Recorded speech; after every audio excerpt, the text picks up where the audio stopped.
Well, episode 25, Often Racing, Steve from Kurrinda Bloodstock, and a sports broadcaster that I've really enjoyed for a number of years, and thankful for you to be here. Thank you, Jimmy Smith. Hello, Stevie. How are you, mate? I don't know what I'm calling you right now because I know you as something else, right? Well, I love SEN. Yes. I've listened for 4 years. We're a sponsor there. Yeah. I Which we love too, by the way. I text in, I ring in. Yes. I was on with you and Mal Meninga, and it just, and I've converted. I should be on the payroll because I've converted most of my friends. It seriously is the best form of marketing, right? So I think also many studies done around that, but word of mouth from a trusted source. So thank you. And if you find a ratings book, if you fill that out as well too, that'd be great. So happy Magic Round. Thank you. There we are, Magic Round, round 9. Women's State of Origin tonight as we record. But yeah, so. Are you headed up at all? No. You've come off 3 hours of radio today, 12 Yes. till 3, most weekdays. You're on there on weekends. Surely you're exhausted at the end of a... I couldn't get away with that, Stevie. Like if I said to people who I know, work on farms or work on work sites and say, yeah, I had 3 hours of talking with some ads in there as well, and then I'm exhausted as I come off, then that's not going to cut it. But I can tell you, if you do a long shift or even, that intensive concentration, especially because I do the show on my own, so for me, I make a point when the light goes on and we're on. If I don't bring the energy, there is no energy, right? So I can't bounce off someone. Yep. So I always make a point of it. If I don't have energy, if I don't feel excited, if I don't sound excited, then how can I expect anyone else to be engaged with this program? So I make sure I bring energy every time. But at the end of it, you're tired. And which is, as I say, I'm not digging post holes and I'm certainly not complaining about it, but that concentration and that energy that you have to bring, it makes you tired. And you engage with a lot of, it's a funny thing, but I text in or whatever, and you read out the text, and I just it's a funny thing, but I love it. You know what? The part about it is, so we did have our record day. Our record day was 2 years ago when we had the Manly Jersey saga, right? That was a record day. And that was for us too far about with Twitter when the plane landed in the Hudson River, right? And there were so many people on Twitter, and Twitter got a massive kick out of that. They got a huge bump. For us, in many ways, that was for us because a lot of people turned to sports radio and said, where can I hear people talking about this? Where can I add my piece to the conversation? So that was a big moment for us. And then that was then later reflected in the ratings that we got in 2024, which were really good. And we just had a ratings day today and more positivity. So that's fantastic. But no one sends a text message in to not have it read out, right? Makes sense. Yeah. So if you send one in, I'm constantly apologising for not getting to them. And the problem with it is sometimes when you read them in the ad break, you go, yeah, good point. And so I've taken it on board, but I don't share that with the person that sends it in, which is a real negative. Because I want to be able to say, hey, you made me think, or I think that's ridiculous, or hey, what a really good concept. And sometimes you're going, someone said, hey, why don't you do a show where you just answer the questions that you, or read the text messages that you didn't get a chance to, which literally would take another 3 hours. It's actually a good concept. We're working our way towards it. But when you do send a text message in, whether it's you or anyone else, I like to get to as many as I can. So, yeah, it's because, as I always say, I'm having a conversation, right? I'm having a conversation and there's no one else there. And it's got Alex, the maestro, as we call him, the producer. There's him. But outside of that, I'm having a conversation with the listeners. Yep. So to be able to talk back, them to talk to me and then talk back to them is really valuable. And our ads are read by Gareth Hall. The SEN track, for me, it's an interesting concept, but it works. I listen because I'm involved in horse racing, but hearing those, Gareth Halls and Sam Hylands and whatnot, almost just commentate the racing all day. It's just funny, but it works. Yeah. So that's a really interesting concept about the number of times you just replay the one show around the country. Yeah. Because it's like this niche audience that is a very valuable audience, right? Is a big audience. And if you can, again, talk to them like you do for that sporting audience, then, you're creating something of value there, which is very clever from Hutchie and the team at SEN. And because there are so many organisations like Kurrinda and betting companies, We've had everything else. I've had Monarch Racing in Right. Jay. Then Jason's another sponsor. Yep. SEN. Yep. Yep. And you can go online and you can be pretty targeted, but you can be really targeted with that. You know who your audience is with that. I've been trying to sell a racehorse to Craig Hutchinson. He's owned horses in the past, Hutchie. Yeah. But so you might help me there. How much pull do I have with Hutchie? Not a whole lot. And I'm a sinker. I love that sinking because, and you would know the same, listening to the cricket on the radio, might be ABC, and then it's 20 seconds out from the sports coverage. But how you guys sync the commentary back to I watch on Fox Sports, it works. So that's a bit of technology that SEN developed. Took them some time to do it, and they did it in-house. So that's a bit of I don't know if it's a global first, but certainly in Australia first. So the capacity to walk into a stadium, take your headphones with you, download the SEN app, and then go bang. You can listen direct to the commentary of what's in front of you, or as you say, sit at home. Okay, I'm watching it on free-to-air television, so you press that option, and then, no, I'm watching it through KO streaming service. We've got that option there that just syncs it up with whatever it is that you are watching. Is pretty groundbreaking, right? And it's the medium is completely different, and so television is talking to someone, talking at someone. Radio is talking with someone. And so you're very much part of the conversation. It's like you and I sitting here, and that's what the radio is. And that's the same when you're calling the footy, whereas TV's a presentation to as opposed to a conversation with. Big difference. Something that I've heard you talk about, which is interesting to me, and essentially 15 years ago, I had Fox Sports. I've got everything Fox Sports. But now I've got to have Optus for the soccer. Yep. And Man U can go stick it. Who's your team? The Gunners, the Gooners, Arsenal. Okay.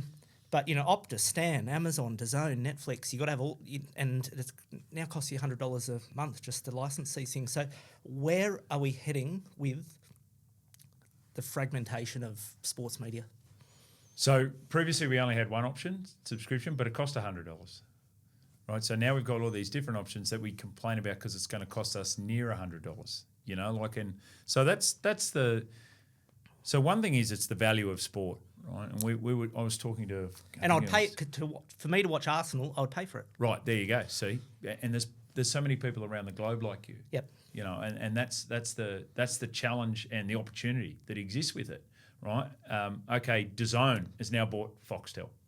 Right. So you go, okay, what's DAZN want out of it? Well, DAZN set themselves up as the Netflix of sport. Well, in actual fact, they're not. Netflix is a very different business model because Netflix makes one show and sells it once, but to 200 territories. Right. And they've got this one offering. Whereas sporting rights are very, very geographical. Right. Yes, there is international interest in some of them, like your EPL, but generally speaking, the market for rugby league is here in Australia. So does DAZN get a long tail in America? Yeah. UK? Yes, definitely. Outside of that, maybe. Yep. Cricket, cricket's the really interesting one because of the massive Indian population that is no longer living in India. We had these incredible TV numbers coming out of the Border Gavaskar series last year because there's 550 million people in Australia who were either born in India or have Indian background. You can bet your bottom dollar that 95% of them are obsessed by cricket.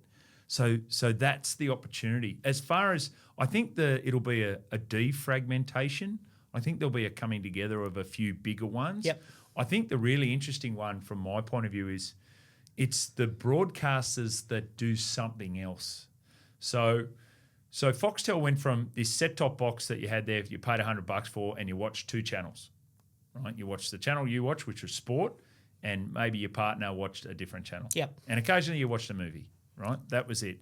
Now you go, okay, I'm on KO, and I just want my sport. I just want my sport. That's great. I get that, and I get it for a quarter of the price, right? So that then becomes a much thinner margin that KO is working with and the streamers are working with. So that becomes a really competitive landscape. And Netflix is a bit of the outlier, right? Because they've done this incredible model that they just get people to turn on. They've got great brand recognition. But what about someone like an Amazon Prime?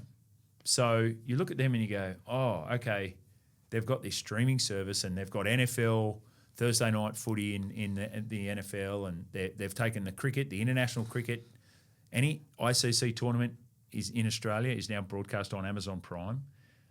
But they've got this whole other offering, and that is you buy something online, we'll get it to you in 24 hours. Like, that's pretty powerful.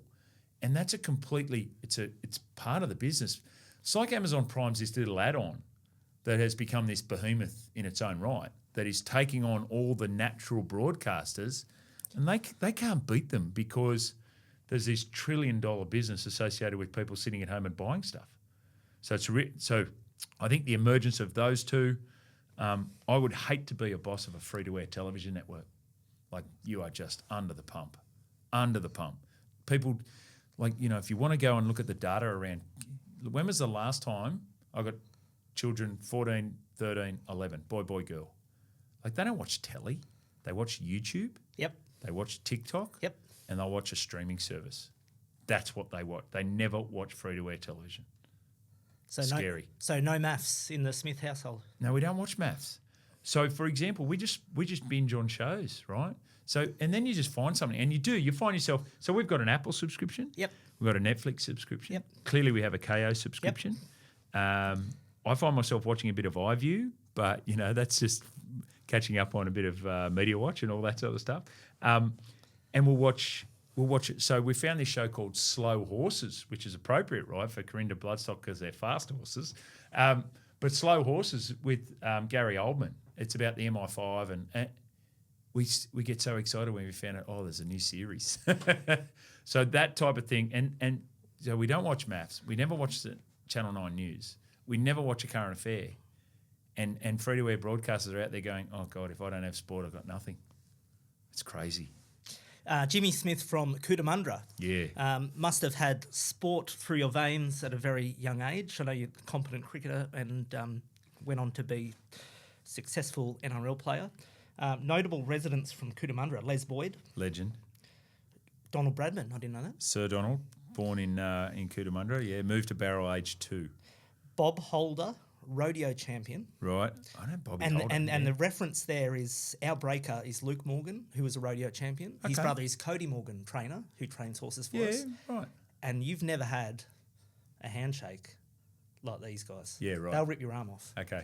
So quite impressive. Luke Cootamundra Morgan, Rodeo was a big deal on the national circuit. In fact, I think they might have had the national finals at Cootamundra for the rodeo back in the day. But the Morgan's great rodeo family. No Jimmy Smith on the Wikipedia notable residents of Cootamundra. But right. There's still time. That's right. I'm still waiting to do something that's worthy of getting on. Well, I'm actually from Wallenbean. So Wallenbean is a satellite village of Cootamundra. We're in the Cootamundra Shire. So if people ask me where you're from, I say Wallenbean, and people would say, where's that? I say, well, it's this side of Stock and Bingle, but it's just to the north of Wombat. And people go, you're kidding. I'm like, no, I don't know. That's actually true.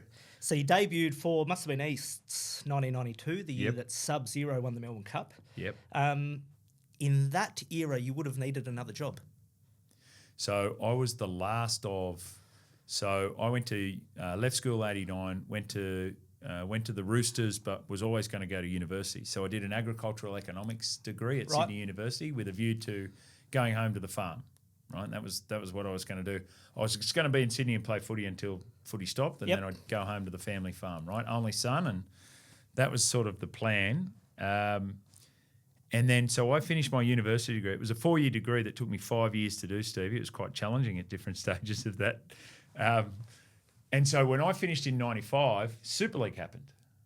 So the moment, So the moment that was, Gus Gould said, right, everyone's going full time. Yep. So we couldn't have a job.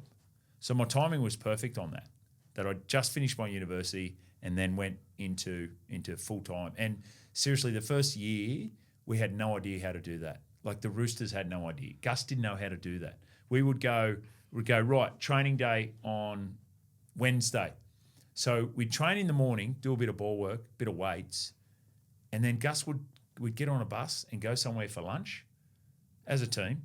and then come back and do a little bit of training in the afternoon just to justify what everyone was getting paid in the Super League era.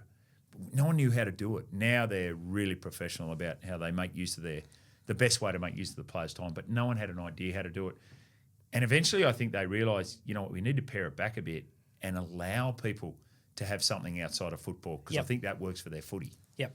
I played team sports my whole life, rugby for 15 years, not very well, but I benefit greatly from playing team sports, being part of a team, leading teams, being led, et cetera, et cetera. I've heard you say some really kind things about Craig Salvatore, just in terms of his leadership. So you may touch on that, but then also touching on that Super League, I know you got a good story about that as well with Craig. So Salvo was his firebrand. He was part Aboriginal, Italian background, and a real hothead, but this really great athlete. And he didn't unleash that until Jack Gibson came along. And Jack Gibson came along, and I think Salvo played his first grade game in 1986. By 1991, and he got fit that pre-season, which seems strange, right? Everyone should be fit, but Salvo got fit, and mate, he would do everything for the team. He would kick off. He was a front rower. He would kick off. He would take the kickoffs. He would kick for touch.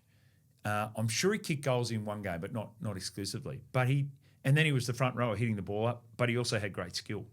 So, and he was like a god to me, right? You know, if Salvo said jump off the bridge, I'd say, yeah, no problem, Salvo. Like, when do you want me to do it? I'll go do it. And he had this infectious personality where, you know, he's this big, gregarious, larger than life personality, and so I just love Salvo. He was. You know, he's the first captain that I came in. And he was actually suspended when I played my first grade game. In fact, I probably got a start because he got suspended.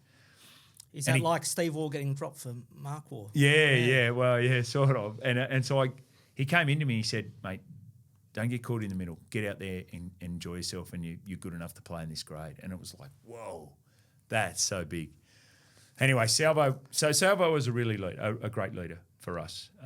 There were probably parts of his leadership now I look at it and think, you know, he wasn't the hardest trainer by the back end, and he loved the shortcut, Salvo. But I remember when he made his State of Origin debut, and they were talking to Jack Gibson about it, and they said, "Do you think they should pick him?" And Jack said, "Well, Queensland don't want him to pick him, playing for New South Wales." And I went, "Yeah, that's classic Jack, right?" But Salvo was there. He was captain when the Super League broke. And obviously Gus was there working on behalf of the ARL, and you know, it all broke, and we'd played a game out at Penrith, and like people got out of their cars and you hearing this stuff on the radio, what's going on? We didn't know.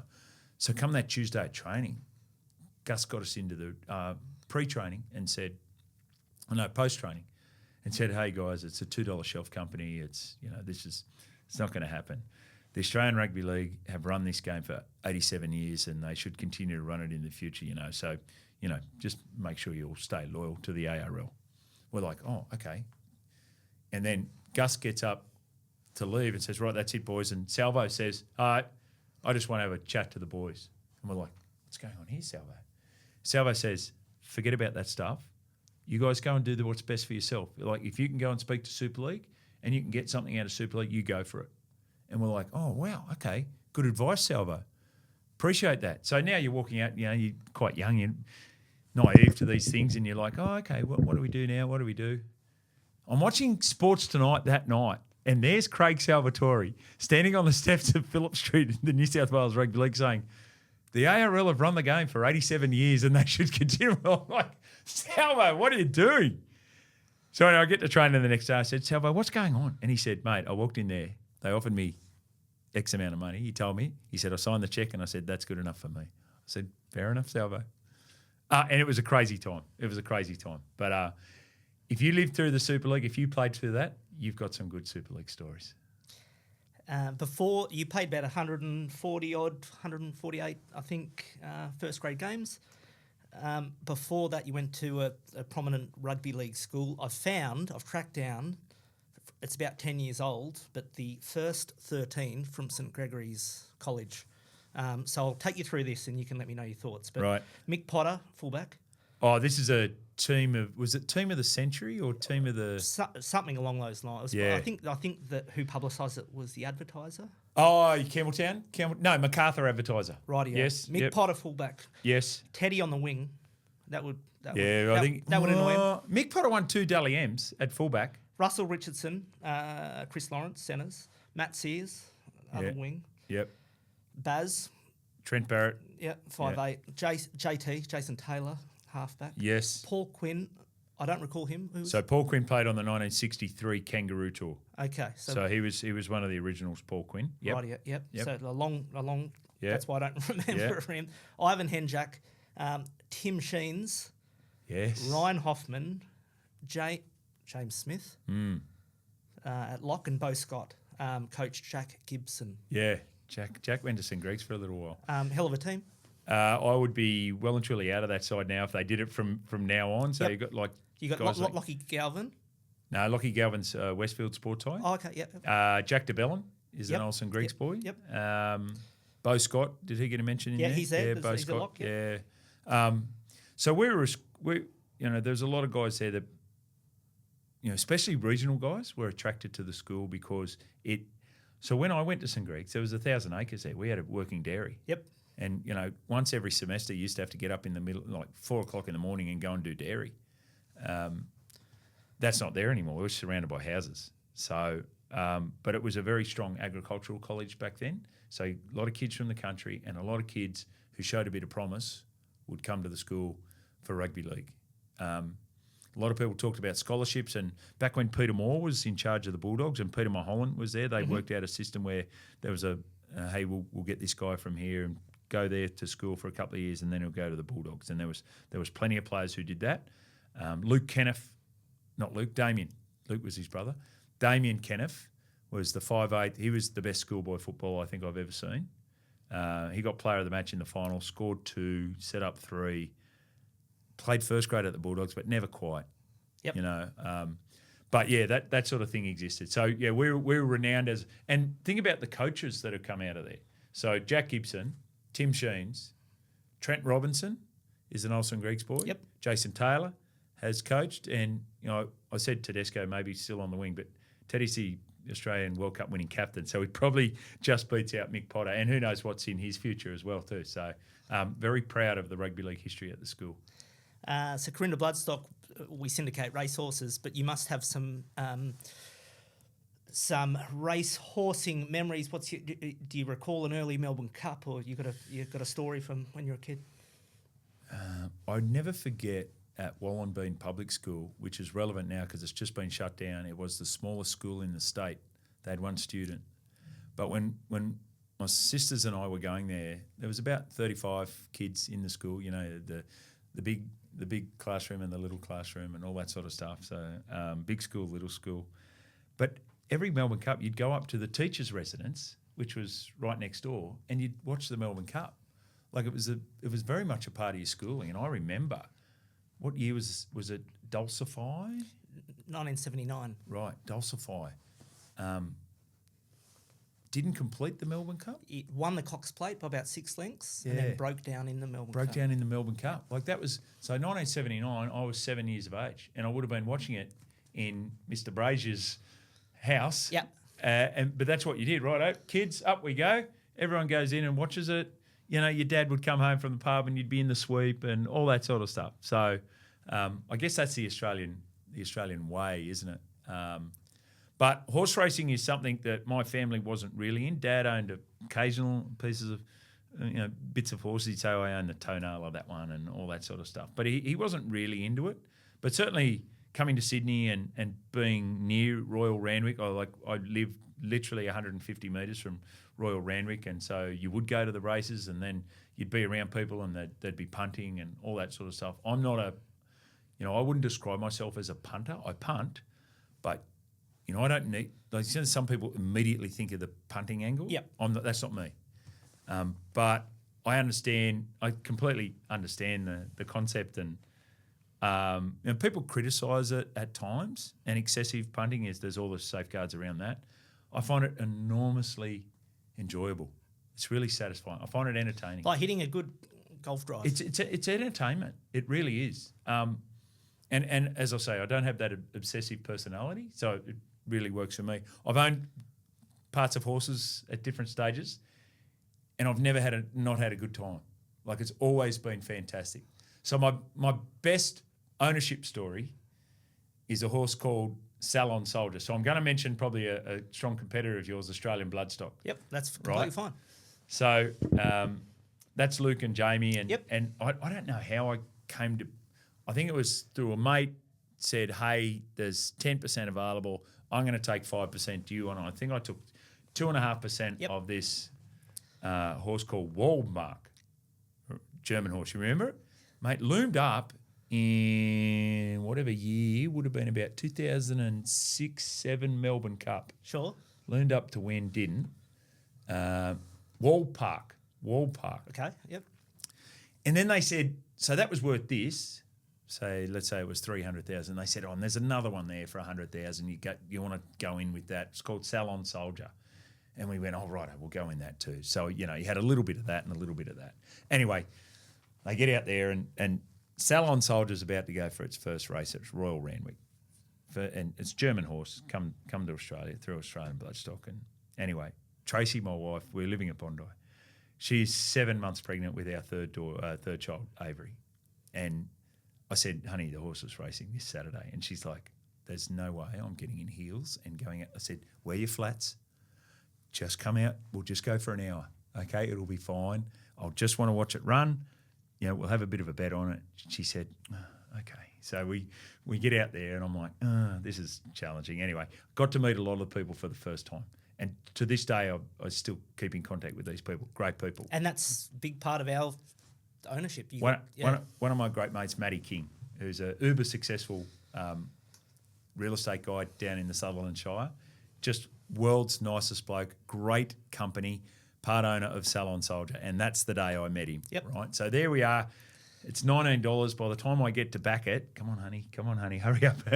It's about $13.50. I'm like, oh, there's a bit of money around for this thing. Anyway, so we go, and Chris Lee's trains. So we go into the mounting yard, and there's Tracy, and all the jockeys are on. And the only horse without a jockey is Salon Soldier. And Tracy doesn't know racing that well, says to no one in particular, but anyone who's listening, will our horse have a jockey?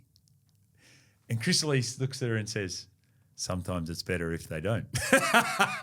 So she's like, oh, okay. Next thing, Jimmy Cassidy comes out, jumps up, and away we go. We think, oh, okay. Last on the turn. We all go up with the owners. Last on the turn. There's not many there. Last on the turn, we're like, oh, and it rattles home. It just picks up steam, and such a consistent horse, finishes strong through the line, wins by about 2 or 3 lengths. And as I look over as it goes past, Tracy is cheering with tears coming down. I'm like, gotcha. So we retire to the winner's room. She has a couple of champagnes. I think that explains Avery, our daughter. And it's just one of the great days of all time. Jimmy Cassidy jumps off and says, don't let anyone else ride this horse. So we're like, oh, wow. Goes down to Melbourne, so we can't go to Melbourne for it races the race after the Melbourne Cup in 2013. Sure. Race after the Melbourne Cup, wins it on a rock-hard surface that didn't suit the European horse, but wins it. It was paying $3.20. Chris Lee's tipped it out and said, Queen Elizabeth. And we're like, wow, okay, yeah. And we're in the market, right? We're in the market. Gets the great Salon Soldier back into pre-training on about the last day of January the following year. So it's 2014. Drops dead. Dies. So equivalent of a burst appendix in a horse, and the vet had never seen it in a racehorse and had seen it once previously in an animal. But I don't want to scare people off Kurrinda Bloodstock, but these are the things that happen. No, it does happen. I mean, one of our biggest costs is insurance. Right. But you sort of got to do it. And you've got to pick and choose when to do it. Anyway, Chris Lee's rang. We had to go around and ring all the owners. Like, he was devastated. He knew he had a really good horse. Devastated. But, that was as close as I got to owning a really good racehorse. Yep. I think we did own a really good racehorse, and it was just freakish circumstances that left us out. Well, you're not I say on every call, you're not guaranteed to make money, but you should be guaranteed to have fun. You can guarantee yourself have fun, and you really engage yourself in it, and so that's a really important part. Can I tell you my best punting story? It's not a punting story for me, but I did have a little profit on it. But I used to work on Sky Sports Radio with a bloke named Ray Thomas. I know Ray, yep. World's greatest bloke, right? World's nicest bloke. I love Ray Thomas. Anyway, we had a sponsor from Steve Foster and Sons Quality Cars, Scotty Foster. Great fella. Anyway, Friday night, middle of winter, I reckon 2018. He had a horse called Balius, and it was running at Doomben the next day. Yep. And he sends a text message and says, boys, I think this is a real hope. Needs to rain at 3 because it's a wet track specialist, not due to race till the last race. Currently 81 and 13s. Yep. Think worth having something on it. So I'm like, at that stage I was the head of our punters club, right? That had to put all the bets on and all this sort of thing. And Ray Thomas sends a message back, good on you, Scotty, all the best, hope it goes well, mate. And I said, Scotty, that's his way of saying there is no way I'm backing this horse. But I said, I'm with you, Scotty. So I used to have to make contact with the punters club. I thought, no, bugger it, I'll just bloody... So I think I had 200 each way on it at 81s and 13s, right? So, and then I started texting a few blokes individually. Hey, have a look at this. The next day we get up, it's bone dry in Brisbane. It's sunny, and I had something to do in the afternoon, and I couldn't have my phone with me, right? And I get in the car at 6 o'clock. I've got 32 text messages and about 16 voicemails. I'm like, this thing's won. This thing has won. And so anyway, next I get on there, start reading them all, watch the replay. Everything went, it had rained, it was perfect conditions. It flies down the outside and it salutes at $81 and $14. So we've had a massive fill up. And then all the blokes are going, I had a mate say, oh yeah, I put $100 on it and then, I could do the tab booster. You could boost your odds. Because it was that, they gave him 5 times. He won $23,000 on this horse Balius. So I thought, ooh, I wonder how Scotty is. So I rang Scotty Foster and he answered the phone, hello, Reserve Bank of Australia speaking. I said, oh, how'd you go in here, mate? Had a massive day. So how good. That is the best punting. And the fact that he told us exactly how it was going to happen and what was required. It felt like a sting, like the old days you read about the stings. Yep. It felt like we got a sting in. So it was a good day. That's my old days schoolboy rugby. The night before you think about doing the chip and chase and never quite comes off, but when it does. Mate, he visualised it. He visualised Balius. I'll never forget the name of the horse. Yep. Balius. Won at $81 up there at Doomben one Saturday. Was a cracker story. Jimmy, as I said, I enjoy consuming your radio. I love your interaction with all the guests. You take it on, the good, the bad and the ugly.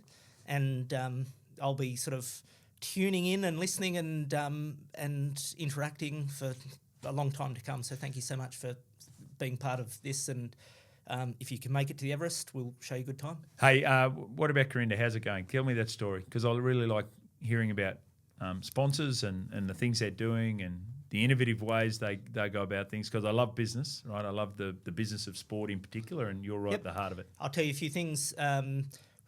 We bought 17 yearlings this year. Wow. We've got more than 600 owners across 55 horses. Wow. Private Harry's obviously great, helpful case, but we've got a number of high-performing horses. Yep. You don't need to promise to make money, but as I said earlier, this isn't Bitcoin. You're not guaranteeing to make money, but you should be guaranteed to have a great time. We've got our open day in July. We'll be entertaining. Where at? Up at the farm, up in Broke in the Hunter Valleys. Okay. 40-acre farm up there. Yep. I'm going to hold our Christmas party in Goulburn at their Christmas meeting, 20th of December. So it's a Friday. What day is that? Friday, 20th December. Okay. So just put Goulburn. I've got a couple of mates at Goulburn. So we've got about 16 horses with Matt Dale. Okay. Who's a fantastic guy, good family guy, good horseman. As a syndicator, we need good communicators. Yep. But we're trying hard. We don't take it for granted. Earlier today, I interviewed one of our direct competitors, Jason from Monarch Racing. Right. We just talked about some of our challenges. Yep. Because syndication's not always equal playing field to trainers. What's the greatest challenge of the syndicated market, do you think? One is getting paid, but that's for any business. We do a lot on direct debit, which helps. Right. You need to maintain the quality of your stock. Yep. I think actually probably the most important is very direct, clear communication. Yeah. So in the last 3 months, we sold a horse, just wasn't up to scratch. Right. We rehomed a horse. It was its second start. Right. It was favourite for the race. Immediately after, we decided to rehome it. Wow. And the owners need to keep paying until we rehome it. And that's a funny thing because they're paying fees on a horse that has no future. Yep. But I think clear communication and being horse first, I think are two really crucial things. I reckon that, and a lot of people, like the trainers who tell you, hey, it's not good, you're not going to, and like you really appreciate that honest. The last thing with the horse industry, and I've seen it more in that industry than any other. Yep. So and it's like real estate, right? When you do something, when you zig when everyone else is zagging, that's his point of difference, as long as it's for the right things. But those trainers that are direct and say, no, not going to, which save you a lot of time and money. Yeah. That's to be appreciated, because in this industry, there's so many people will say, keep doing that for the sake of, No, well, there's no future in that. No. Another quirky thing, like the business of sport, we've got a horse we've just called the Local. It's by Acrobat. The Local is a guy who has a passion project. Tim Allen is his name.